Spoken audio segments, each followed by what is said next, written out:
বিসমিল্লাহির রহমানির রহিম।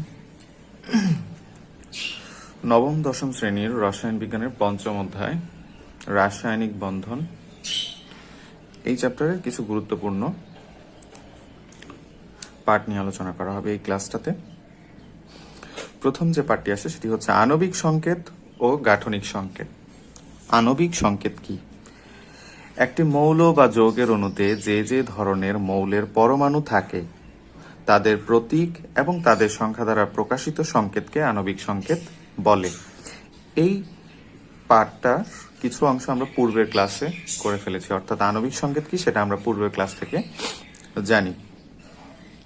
যেমন এখানে কয়েকটা আণবিক সংকেত দেওয়া আছে।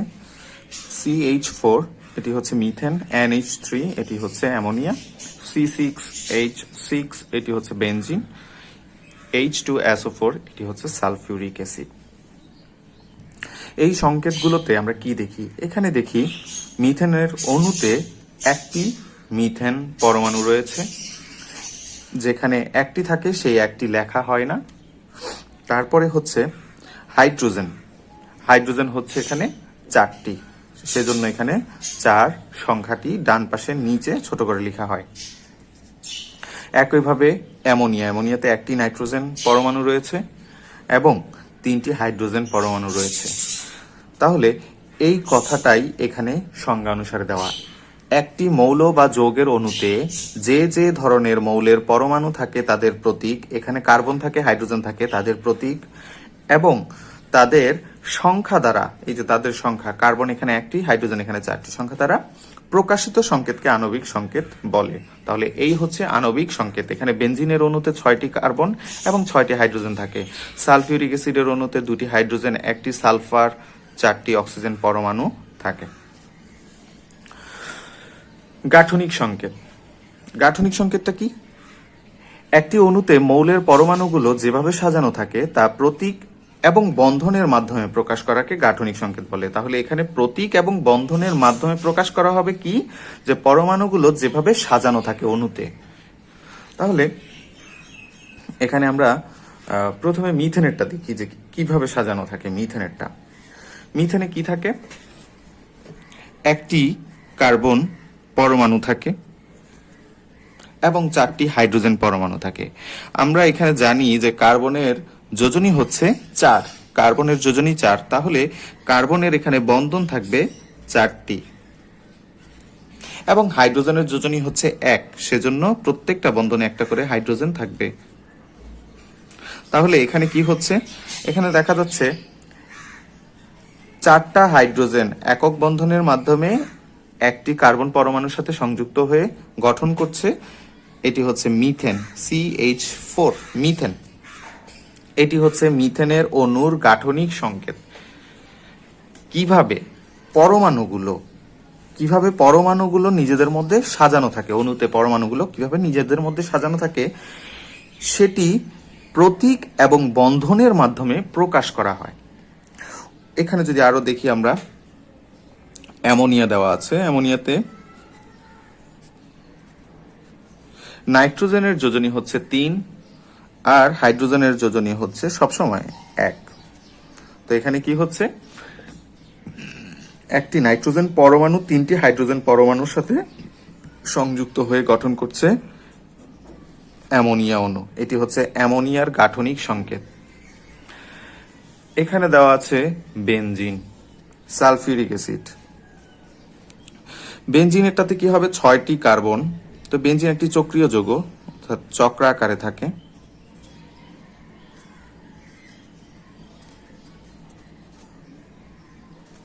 প্রথমে যেটি করলাম সেটি হচ্ছে যে 6টি কার্বন পরমাণু বসিয়ে দিলাম। এরপরে আমরা এখান থেকে কিন্তু অলরেডি জানি যে প্রতিটা কার্বনের 4টা করে হাত থাকবে বা বন্ধন থাকবে, 4টা করে বন্ধন, কারণ কার্বনের যোজনী হচ্ছে 4। তো সেক্ষেত্রে এখানে কি হবে? 6টা কার্বনে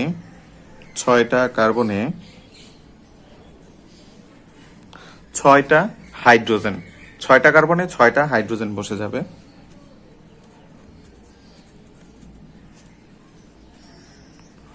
বসিয়ে ফেললাম 6টা হাইড্রোজেন আর বাদ বাকি হাতগুলো আমরা মিলিয়ে দিব। এখানে দেখা যায় একটা দিলাম, এখানে একটা, তাহলে কি হচ্ছে এই কার্বনের হাত হচ্ছে 1 2 3, মাত্র 3টা, কিন্তু আমাদের লাগবে 4টা, সেজন্য এখানে একটা দ্বিবন্ধন দিয়ে দিলাম, হয়ে গেল 4টা। এখন এই কার্বনের 1 2 3 4 এভাবে করে এই কার্বনের হয়ে গেল 4টা, এই কার্বনের হয়ে গেল 4টা, সবার হয়ে গেল এখন 4টা 4টা। যদি আমরা এই কার্বনটা ধরে নিই তাহলে 1 2 3 4, এই কার্বনটা ধরে নেই 1 2 3 4, সবার ক্ষেত্রে এখন 4টা হয়ে গেল। তাহলে এটি হচ্ছে C6H6 বেনজিনের গাঠনিক সংকেত। C6H6 বেনজিন, এটি হচ্ছে বেনজিন অণুর গাঠনিক সংকেত।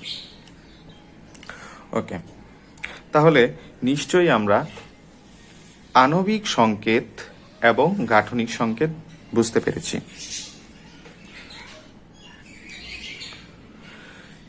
এর পরবর্তী আমাদের যে পার্টটি আসে সেটি হচ্ছে নিষ্ক্রিয় গ্যাস এবং এর স্থিতিশীলতা। আমরা সবাই জানি যে নিষ্ক্রিয় গ্যাসগুলো হচ্ছে রাসায়নিকভাবে নিষ্ক্রিয়, অর্থাৎ এরা কারো সাথে সহজে বিক্রিয়ায় অংশগ্রহণ করতে চায় না। কেন তারা নিষ্ক্রিয়? আর এই নিষ্ক্রিয় থাকার জন্যই এদেরকে বলা হয় স্থিতিশীল। তাহলে কেন এরা নিষ্ক্রিয়, কেনই বা এদের স্থিতিশীলতা, সেটি জানব। আমরা জানি এই নিষ্ক্রিয় গ্যাস সমূহ হচ্ছে পর্যায় সারণীর গ্রুপ 18। গ্রুপ 18তে এদের অবস্থান। এরা হচ্ছে হিলিয়াম, নিয়ন, আর্গন, ক্রিপ্টন, জ্যানন, রেডন। আমি এখানে লাল কালিতে যেটি লিখেছি সেটি হচ্ছে সর্বশেষ কক্ষপথের ইলেকট্রন বিন্যাস। সর্বশেষ কক্ষপথের ইলেকট্রন বিন্যাস। হিলিয়ামের পারমাণবিক সংখ্যা হচ্ছে 2, তো এর ইলেকট্রন বিন্যাস হচ্ছে 1s2। বাদ বাকি নিয়ন এর হচ্ছে 1s2, 2s2, 2p6। আর্গনের হচ্ছে 18, এই অবস্থা সবার ক্ষেত্রে। এখন এখানে একটা জিনিস লক্ষ্য করে দেখি যে আমি লাল কালিতে যে ইলেকট্রন বিন্যাস অর্থাৎ সর্বশেষ কক্ষপথের ইলেকট্রন বিন্যাসটি লিখেছি সেখানে 2s2, 2p6, এখানে 2টো, এখানে 6টা, মোট মিলে 8টি, অর্থাৎ সর্বশেষ কক্ষপথে থাকে 8টি। আর্গনের ক্ষেত্রে 3s2, 3p6, এখানে হচ্ছে 2টি ইলেকট্রন, এখানে হচ্ছে 6টি ইলেকট্রন, টোটাল 8টা ইলেকট্রন এখানে। এবং একইভাবে ক্রিপ্টনের ক্ষেত্রেও সর্বশেষ কক্ষপথে 4s2, 4p6, তাহলে এখানে হচ্ছে 2টো আর এখানে হচ্ছে 6টা, মোট মিলে হয় 8টি। জেননের ক্ষেত্রে 5s2, 5p6, এক্ষেত্রেও 8টি। তারপরে হচ্ছে রেডনের ক্ষেত্রেও 6x2, 6p6, এক্ষেত্রেও হচ্ছে 8টি। তাহলে এখানে একটা জিনিস লক্ষ্য করে দেখলাম যে হিলিয়ামের ক্ষেত্রে সর্বশেষ কক্ষপথের ইলেকট্রন বিন্যাসটা হচ্ছে 1s2, 2টো ইলেকট্রন থাকে, সেজন্য সেটা হচ্ছে 1s2। আর বাকি সবার ক্ষেত্রে তা হচ্ছে কি ইলেকট্রন বিন্যাসটা কিরকম হবে, ns2, np6। এখন n এর মান আমরা যদি 2 ধরে নেই তাহলে নিয়নেরটা পেয়ে যাব 2s2, এই যে এখানে 2 বসালাম, 2s2, 2p6, নিয়নেরটা পেয়ে যাব। 3 বসাই n এর মান, তাহলে পেয়ে যাব আর্গনেরটা।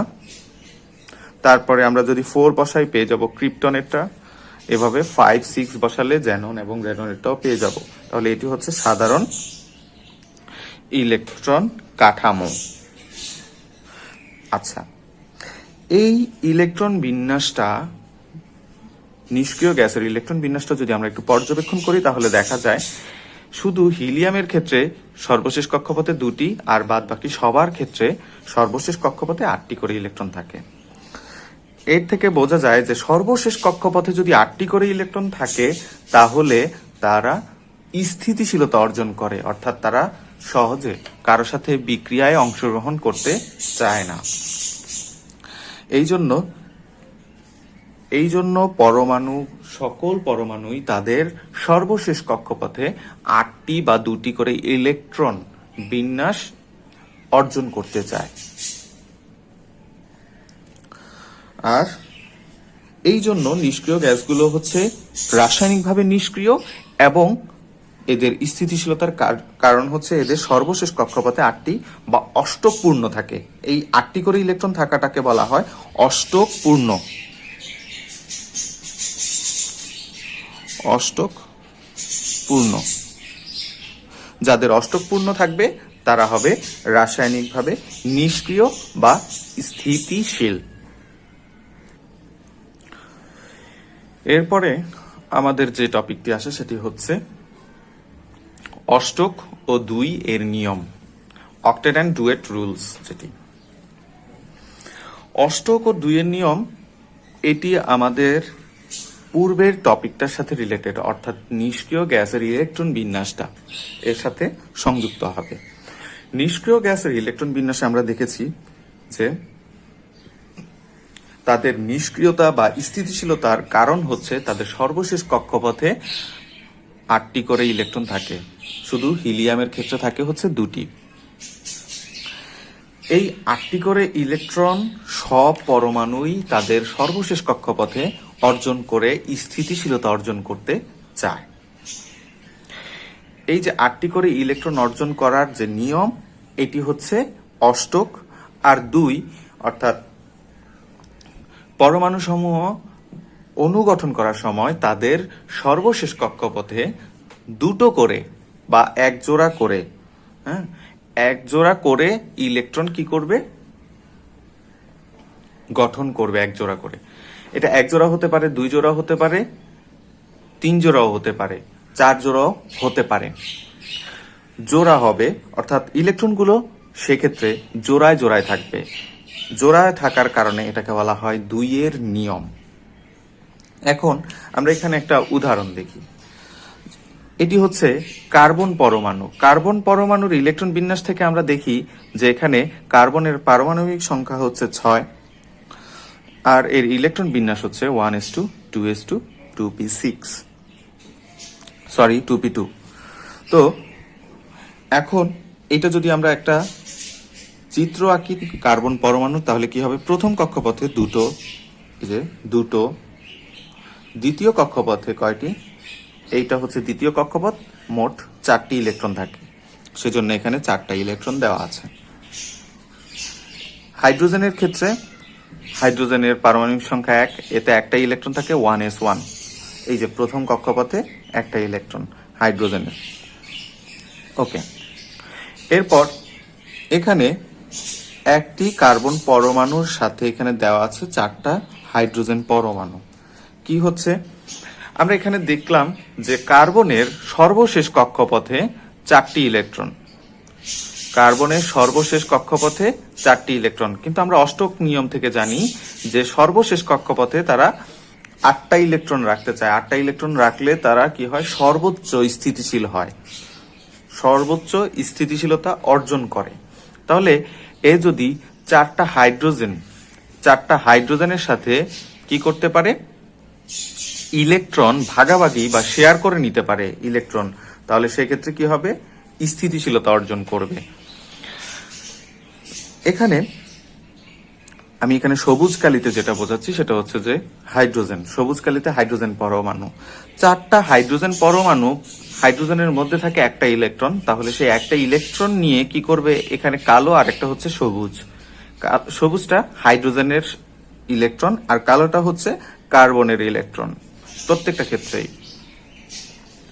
তো এখানে কি হচ্ছে, 4 জোড়া ইলেকট্রন তারা সর্বশেষ কক্ষপথে শেয়ার করে নিল। তাতে কি হয়, তাতে কার্বনের এখন ইলেকট্রন সংখ্যা কয়টা হয় দেখি, 1 2 3 4 5 6 7 8 9 10, মোটমাট হচ্ছে 10টা, কিন্তু সর্বশেষ কক্ষপথে 1 2 3 4 5 6 7 8 অষ্টক পূর্ণ হয়ে গেল।